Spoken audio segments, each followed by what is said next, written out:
Imagine you're handed a protein solution. This solution is a mixture of different kinds of proteins, and you've been asked to separate these proteins out. It's impossible to see these proteins with your naked eye because of how small they are. But for the benefit of the video, let's shrink down to the macromolecular level. So as I mentioned, a protein solution can be a mixture of different kinds of proteins. But to keep things simple, let's pretend that our solution has just 3 different kinds of proteins. There can be several factors that makes one protein different from the other. They can be different in terms of their molecular weight, they can be different in terms of the charge on them, or they can even have different structures or shapes. In today's video, we're going to talk about a protein separation technique called SDS PAGE or sodium dodecyl sulfate polyacrylamide gel electrophoresis. So in this technique, proteins are separated based on their molecular weight when subjected to an electric field. Here, we take advantage of the fact that biomolecules like proteins, when placed in an electric field, have the ability to move. So why do they move when they are placed in an electric field? Biomolecules naturally have charges on them, and this makes them move towards the oppositely charged electrode when placed in an electric field. This is what we call electrophoresis. As I mentioned, in SDS PAGE, we separate proteins solely based on one single factor, which is the molecular weight. So all the other factors like charge and structure interfere with the movement of the proteins in the electric field. So we need to eliminate the influence of these factors.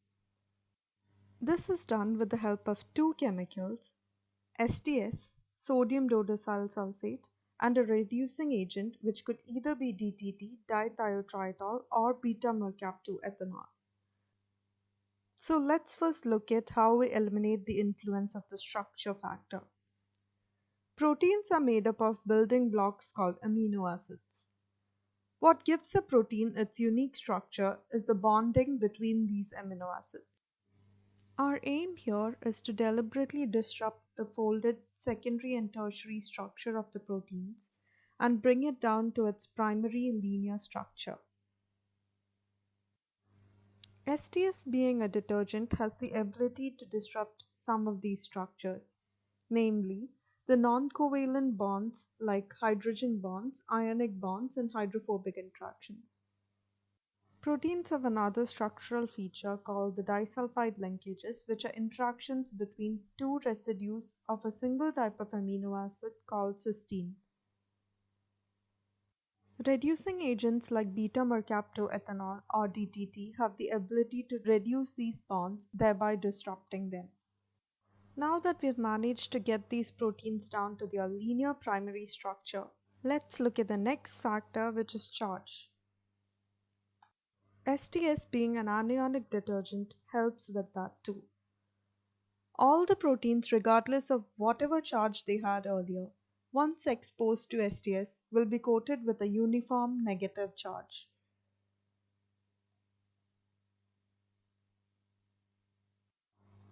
So the next question now would be, how do we expose our proteins to these chemicals? We do this in the form of a buffer called lamellae buffer or sample buffer. Lamellae buffer contains different components like tris-HCl, which stabilizes the protein, glycerol, which is a high density fluid that helps to weigh down your sample when you're loading it onto the well. It makes sure that your sample does not float away and that it stays put in the well.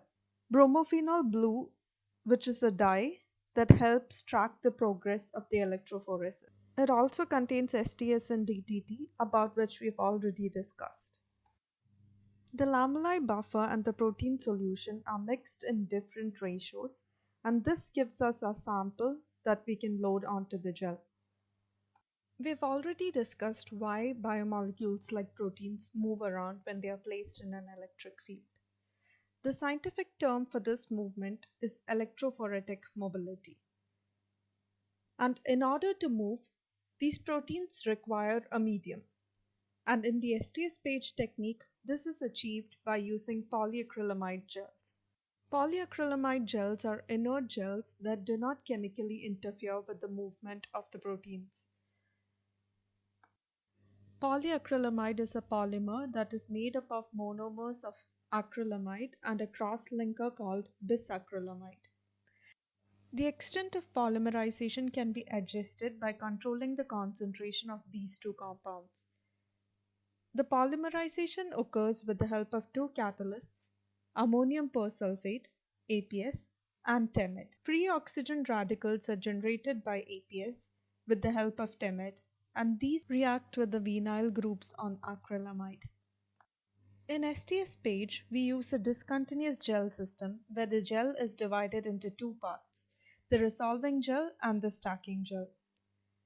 Both the stacking gel and the resolving gel are made out of the exact same components, but the concentration of these components vary in each of these gels. This brings about the difference in their functionalities as well.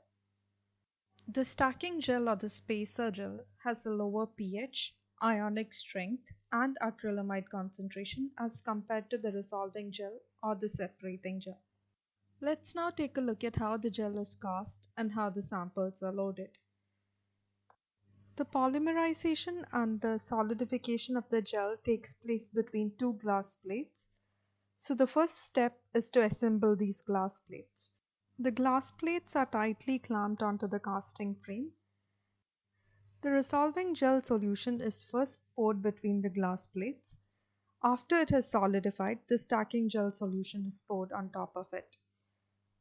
The gel comb is inserted into the stacking gel, and this is what results in the formation of the wells after the solidification. Once the gel has polymerized, the setup is then moved onto a gel apparatus which contains the negatively charged and the positively charged electrode. The negatively charged electrode is present at the top and the positively charged electrode is present at the bottom.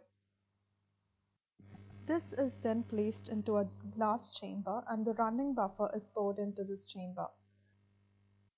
The running buffer or the electrode buffer helps conduct electricity across the gel during the electrophoretic process. The running buffer consists of three components: tris, which ensures that the pH of the buffer remains at 8.3, SDS, which ensures that the proteins remain in the linearized form, and glycine, which plays an extremely important role in the whole electrophoretic process. I'll come to that soon. The sample is then loaded into the well. A molecular weight marker or a protein ladder is also loaded onto the gel along with the samples. The molecular weight marker is a mixture of different proteins of known molecular weight. This acts as a control, and the molecular weight of the unknown samples can be compared to that of the known ones in the protein ladder. After loading, the circuit is connected and switched on. Since all our proteins are now negatively charged because of SDS, they move from the negatively charged electrode on top to the positively charged electrode at the bottom. What we need to keep in mind is that the polyacrylamide gel acts as a size-selective sieve. You can think of it as a mesh that has different sized pores. The stacking gel has larger pores as compared to the resolving gel because of its lower acrylamide concentration. We will now look closely at the functions of the stacking gel. Since the pores on the stacking gel are larger, the proteins are able to move around more freely in the stacking gel. The wells on the gel are about 1 centimeter deep, and when the protein sample is loaded into the well, the proteins exist in a very spread out manner. They enter the stacking gel at different times. But the stacking gel ensures that all the proteins are focused into a single narrow band so that all of them enter the resolving gel at the same time, sort of like lining them up before the big race that's going to happen in the resolving gel. Let's look at how the stacking gel achieves this. In order to understand this, we need to talk about the amino acid glycine. We know that it is a component of the running buffer or the electrode buffer. Glycine is an amino acid that can exist in three different forms. It can exist in its zwitterionic state or its neutral state at its pI, which is 5.97. pI or isoelectric pH is the pH at which an amino acid has neutral charge or the net charge on it is 0. At a pH greater than its pI, it's present in the negatively charged state, and at a pH lower than its pI, it's present in the positively charged state. So glycine is initially present in the running buffer or the electrode buffer that has a pH of 8.3. So here the pH is greater than the pI of glycine, which is 5.97. Hence, glycine will mostly exist in the negatively charged form. Once the circuit is switched on, it is introduced into the stacking gel, which has a pH of 6.9, which is very close to the pI. Glycine will mostly switch to its zwitterionic form at this point.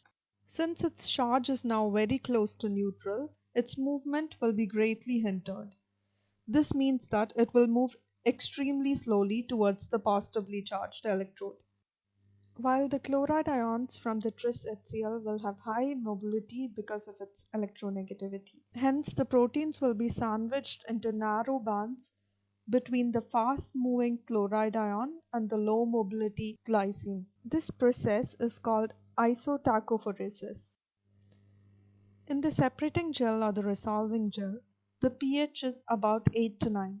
So the glycine shifts to its negative state once again. So now the order of movement changes. The protein no longer exists sandwiched between the glycine and the chloride, as the glycine and the chloride now move towards the positively charged electrode at a faster pace than the proteins. The proteins can now be separated according to its molecular weight in the resolving gel. The physical resistance on the higher molecular weight proteins will be much higher than the physical resistance towards the lower molecular weight proteins.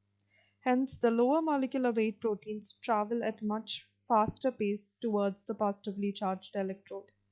Once the electrophoresis process is completed, the circuit is switched off and the gel is removed from the gel setup. The gel is then exposed to several staining techniques so that we can visualize the bands. I'll talk about this in detail in my